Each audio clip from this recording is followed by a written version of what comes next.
Lok Sabha speaker Om Birla ने कहा है कि किसी भी देश की भाषा उसकी पहचान होती है और हिंदी भारत की आत्मा और पहचान है।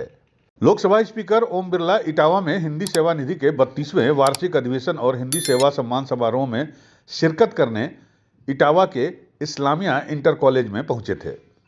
ये कार्यक्रम न्यायमूर्ति स्वर्गीय प्रेम शंकर गुप्त की स्मृति में हर साल आयोजित किया जाता है। इस कार्यक्रम में बतौर मुख्य अतिथि लोकसभा अध्यक्ष ओम बिरला शामिल हुए और उनके साथ मंच पर सुप्रीम कोर्ट के न्यायमूर्ति सुधांशु धुलिया और हाईकोर्ट प्रयागराज के न्यायमूर्ति सुधीर अग्रवाल भी मौजूद थे। इस कार्यक्रम में लोकसभा अध्यक्ष का स्वागत इटावा लोकसभा के सांसद और सदर विधायक ने किया। अपने संबोधन में ओम बिरला ने कहा कि डिजिटल क्रांति के युग में भाषांतरण रूपांतरण यानी भाषा के अनुवाद से पूरी दुनिया में हिंदी का महत्व बढ़ा है। भारतीय धर्म, अध्यात्म और संस्कृति के प्रसार में भी हिंदी अहम भूमिका निभा रही है। बहुभाषी और विविध संस्कृति वाले भारत को हिंदी एक सूत्र में पिरोती है। हिंदी विविधता में एकता की सबसे बड़ी ताकत है, इसलिए हिंदी भाषा पर सभी को अभिमान होना चाहिए। एक समय था जब सुप्रीम कोर्ट में एक ही भाषा में फैसले आते थे, लेकिन आज अधिकतर भारतीय भाषाओं में न सिर्फ उच्चतम न्यायालय के फैसले बल्कि संसद में भी 22 भारतीय भाषाओं में लिखा पढ़ी या पत्राचार हो रहा है। वह इस्लामिया इंटर कॉलेज में इटावा हिंदी सेवा निधि के 32वें वार्षिक अधिवेशन और सारस्वत सम्मान समारोह को संबोधित कर रहे थे। लोकसभा अध्यक्ष ओम बिरला ने साहित्यकारों और विविध क्षेत्रों में हिंदी सेवा में उत्कृष्ट योगदान करने वाले 19 हिंदी सेवियों को भी सम्मानित किया। उन्होंने कहा कि डिजिटल क्रांति से दुनिया में भारतीय भाषाएं सीखने की रुचि बढ़ी है। साहित्यकारों, कवियों ने हिंदी के माध्यम से मानवीय संवेदनाओं को व्यक्त करके जन संवाद स्थापित किया है। अब दुनिया में द्विपक्षीय वार्ताओं में अधिकतर देश अपनी भाषा में ही बात करते हैं और अंतर्राष्ट्रीय मंचों पर अपनी भाषा में बात करके प्रधानमंत्री नरेंद्र मोदी ने हिंदी का सम्मान बढ़ाया है। उन्होंने हिंदी को भारत की आत्मा और पहचान बताते हुए कहा कि संविधान निर्माण के समय भी हिंदी के महत्व को स्वीकारते हुए उसे अनेकता में एकता का प्रतीक माना गया था।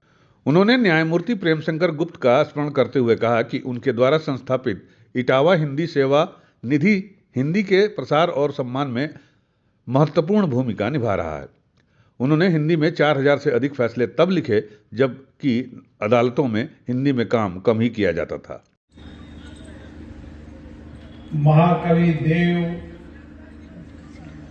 और गंग नगरी इटावा की इस धरती पर इटावा हिंदी सेवा निधि द्वारा आयोजित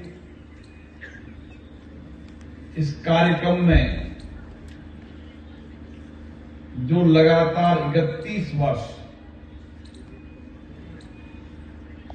हिंदी लेखक, कवि, साहित्यकार, प्रशासन, न्याय और सभी क्षेत्रों में जिन्होंने उत्कृष्ट काम किया, उनको इस ट्रस्ट के द्वारा हर वर्ष सम्मानित किया जाता है। आज इस मंच पर भारत देश के अंदर या दुनिया के अंदर भाषा उस देश की पहचान होती है और हिंदी भाषा भारत की आत्मा है, भारत की पहचान है। और आज भी दुनिया के अंदर हम जब